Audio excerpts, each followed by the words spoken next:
I'd like to thank Jeff Idelson, Jane Clark, and the entire staff at the Baseball Hall of Fame for inviting me to speak today. I am humbled. It's truly an honor to be here with my wife, Sue, and my family. One evening, late September 2001, I was working an overnight shift as a battalion chief with the FDNY at Ground Zero, where the Trade Center had stood only weeks before. Sadly and tragically, our work had transitioned from a search and rescue mission to a recovery operation. We were sifting through the smoldering rubble, searching in the hope of finding victims' remains, so as to provide grieving families with the ability to lay their loved ones to rest. Sadly, we were rarely able to do so. Almost everything there had been pulverized to an almost sand-like consistency. To find anything fully intact, such as a desk, telephone, picture frame, chair, was extremely rare. For the most part, it was twisted metal beams, concrete chunks, sand and dust. On that particular night, while clearing one section, something in the debris caught my eye. It was a round object, and there was something red on it.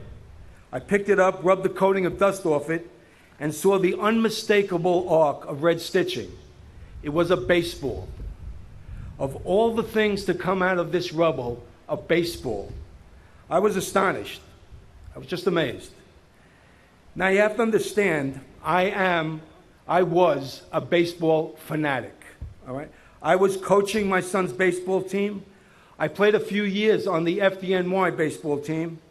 I was playing on a men's senior league team that played on this very field just the year before. I was, and still am, an avid Met fan. Let's go Mets. Attending as many games as I could and watching every other one on TV. This is why the baseball intrigued me so. If I had found the golf ball, right back into the pile. But a baseball I held on to and took a closer look. I was in awe of its condition. Except for a few cuts in the leather, it was basically intact. I rubbed more dust off it and noticed there were signatures on it. Were they autographs? Trying to read one of the signatures, I made out the name Morgan. Hey, Joe Morgan, maybe, I thought. Was this a ball signed by baseball greats? Upon further examination, the signature read, J.P. Morgan Chase. Morgan Chase, did he pitch for the Cardinals in the 70s? Some of the other signatures read Merrill Lynch, Solomon Smith Barney, Bear Stearns. These weren't players. It was a promotional baseball from a company called TradeWeb, and the signatures were the financial institutions they dealt with. Sadly, no Joe Morgan, not even Morgan Freeman or Morgan Fairchild. I put the ball in my pocket, went back to work. When I had some free time between my work and the daily funerals I was attending for my fallen FDNY brothers, I researched TradeWeb and found out they indeed had an office on the 51st floor of the World Trade Center. That was below where the plane hit, and all their employees survived. That news lifted my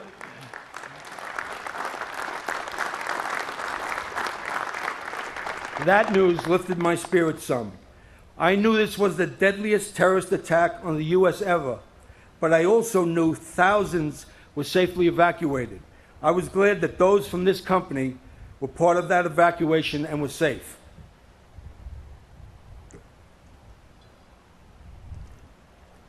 But the game of baseball had also lifted my spirits prior to finding that ball.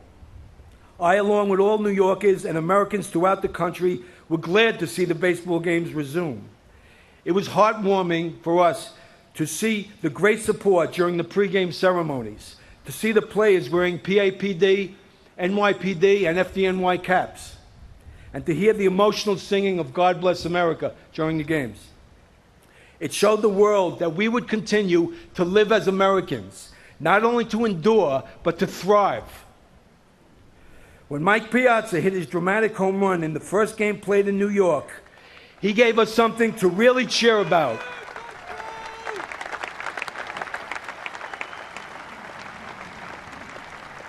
and it was the first time we cheered in quite a while. There were also very personal and private acts of support occurring.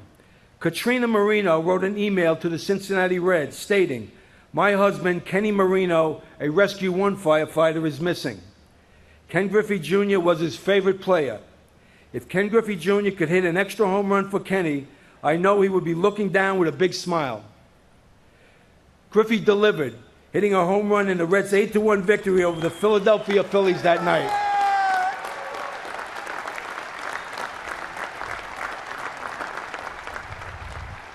And he has met and continues to have a supportive relationship with the Marino family.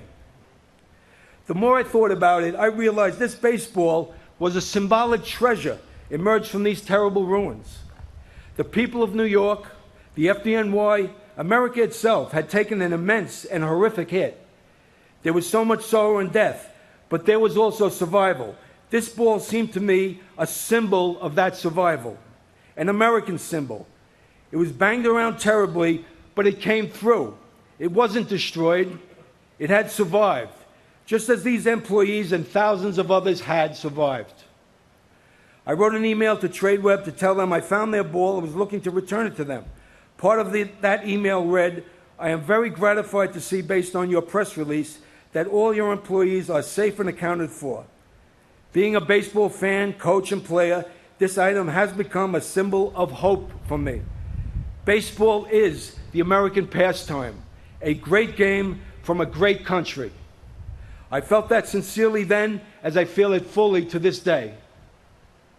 The people at TradeWeb insisted I keep the ball, and I was glad to donate it to the Baseball Hall of Fame shortly after so it could tour the country as part of the wonderful exhibit, Baseball as America, and now is occasionally displayed here in this wonderful museum. Once again, I am honored and humbled that you have invited me to speak here today. I do so only in honor of and as a representative of all those who participated in the months of rescue and recovery. I wish to pay special tribute to Andre Fletcher and Mike Weinberg, who played with me on the FDNY baseball team and were among the 343 FDNY members who made the ultimate sacrifice on September 11th, 2001. God bless the FDNY, God bless baseball, and God bless America. Thank you.